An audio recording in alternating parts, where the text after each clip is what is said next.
हे कौन सतगुर प्रसाद आत्मा श्रीमद भागवत जी का सकंद पहला 10वां अध्याय। उस्तत करना श्री कृष्ण जी महाराज का। भीष्म पितामह ने और शरीर अपना त्यागन करना श्याम सुंदर के ध्यान में लीन होकर।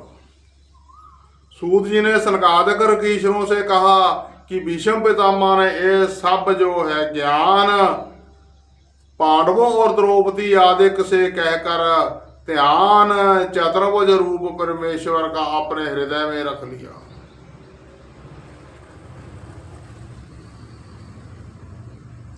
और श्री कृष्णचंद्र जी की तरफ देख कर के बहुत उस्तत करके बोला, हे ज्योति स्वरूप परम ब्रह्म,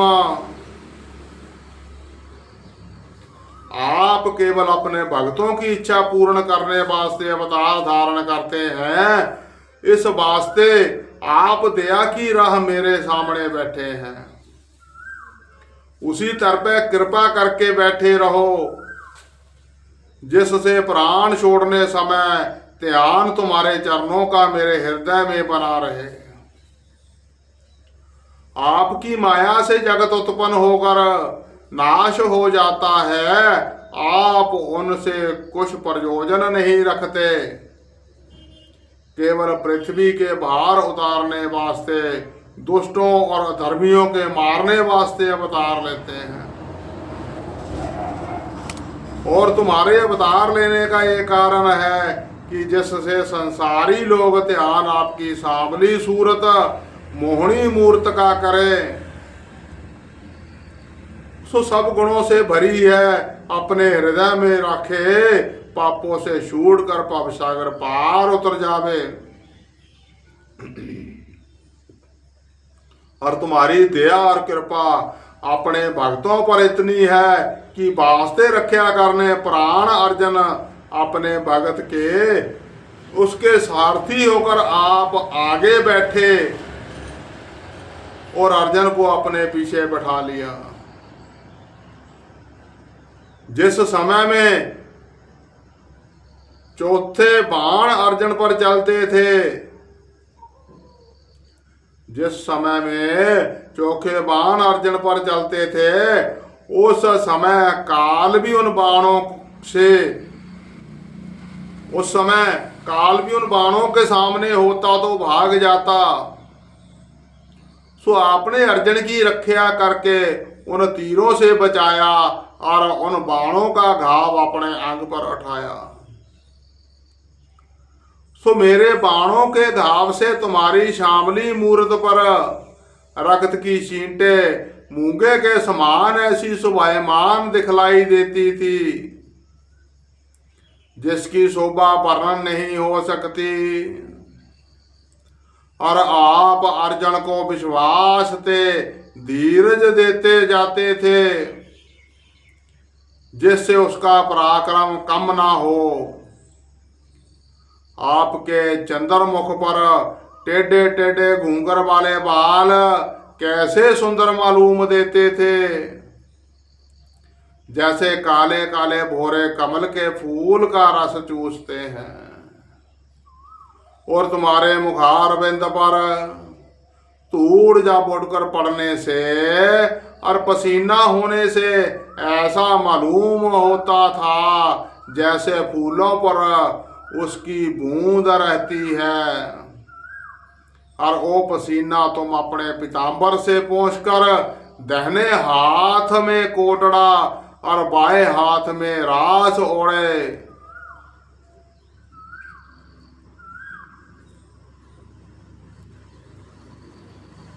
रथ को जल्दी से मेरी तरफ दौड़ाते थे। सो मैं चाहता हूं वही स्वरूप आपका मेरी आंखों में बसा रहे और तुम्हारे कमल रूपी चरण मेरे हृदय से बाहर ना आवे। आप अपने भक्तों का ऐसा मान रखते हैं कि महाभारत होने से पहले तुमने प्रण किया था कि हम शस्त्र नहीं चलावेंगे, केवल रखवानी करेंगे। और शंख बजावेंगे।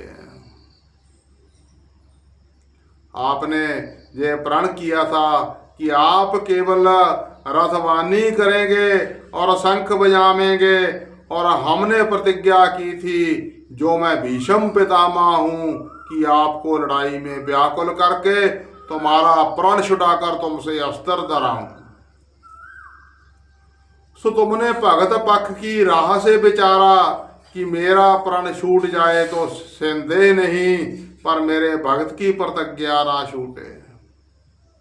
ये समझकर जब मैंने अर्जुन के रथ का पहिया तोड़कर घोड़ियों को मार डाला और उसको रथ की तुजा और धनुख काट के गिरा दिया, तब आप क्रोध कर उसी रथ का टूटा हुआ पहिया उठाकर मेरे मारने के वास्ते दौड़े। उस समय तुम कैसे सुंदर मालूम देते थे, जैसे शाम घटा बिजली के साथ बड़े धूमधाम से चढ़े। दौड़ते समय तुम्हारा पीताम्बर पृथ्वी पर गिर पड़ा। उसके गिरने का ये कारण है कि जब आपने प्रतिज्ञा छोड़कर शस्त्र पकड़ा, तब पृथ्वी मारे डर के कांपने लगी कि श्याम सुंदर ने मेरा भार उतारने वास्ते अवतार लिया है। कभी वो भी प्रण अपना ना छोड़ देवे। पृथ्वी के हृदय की बात तुमने जानकर उसको धीरज देने वास्ते अपना पीताम्बर गिरा दिया कि तू मत डर। अपने भक्तों का प्राण रखने वास्ते, अपने भक्तों के प्राण रखने वास्ते मैंने अपनी प्रतिज्ञा तोड़ी है। तेरा भार हम उतारेंगे। जिस तरह कोई मनुष्य अपनी वस्तु दूसरे को बोध करने वास्ते गरे धर देता है, उसी तरह तुमने पीताम्बर अपना गिराकर पृथ्वी को धीरज दिया। और जब मैं चाहता था कि सब सेना पांडवों की मारकर हटा दूं, तब तुम मेरे रथ को चारों तरफ आन कर अपने अनेक अनेक रूप मुझको दिखाते से, जिससे मेरा चित्त घबरा जावे। जब मैं अनेक रूप देखने से व्याकुल होकर ये नहीं समझता था कि इनमें से कौन सा रूप सच्चा है, कौन सा स्वरूप माया का है, तब फिर मुझे वो ही रूप दिखलाई देता है। तब फिर मुझे वही रूप दिखलाई देता था। जब मैं उन बातों को समझता हूँ, तब मुझे बड़ी लज्जा आती है और अपने को अपराधी समझकर आपके सामने अपना मुंह नहीं दिखला सकता। आप दयाल हो, अपने भक्तों को ज्ञान देकर उनका मनोरथ पूर्ण करने वाले हैं। इसलिए तुमने मुझे जो मरने के निकट पहुंचा था, बिना बुलाए आनकर अपना दर्शन दिया। नहीं तो मरने समय बड़े बड़े ऋषि और मुनि ऋषिश्वरों और राजाओं को ध्यान में भी तुम्हारा दर्शन जल्दी नहीं मिलता। किस वास्ते कि अंत समय मनुष्य को इतना दुख होता है जितना कष्ट 60,000 बिच्छू के डंग मारने से एक बार होता है।